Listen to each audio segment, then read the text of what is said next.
বাইনাল হাররাতাইন, দুই পাহাড়ের পাদদেশে এমন একজন আল্লাহর বান্দার আগমন ঘটেছে।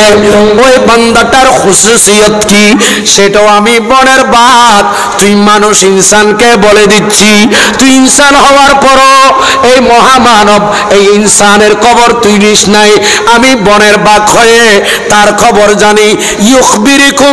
ইউখবিরুকুম বিমা মাদা, এ মহামানব দুই পাহাড়ের পাদদেশে যিনি পৃথিবীতে আসছে ওই মহামানব ওই আল্লাহর বান্দাটা ইউখবিরুকুম তোমাদেরকে খবর দেবে বিমা মাদা, আগামীকাল কি হবে, আগামী সপ্তাহে কি হবে, আগামী মাসে কি হবে, আগামী বছর কি হবে, এইভাবে কিয়ামত পর্যন্ত যা কিছু হবে ইউখবিরুকুম বিমা মাদা, এই মহামানব অদৃশ্যের সংবাদ তোমাদেরকে দান করবে। রাসূলের আগমনের সংবাদ দিচ্ছে রাকাল ইহুদিকে।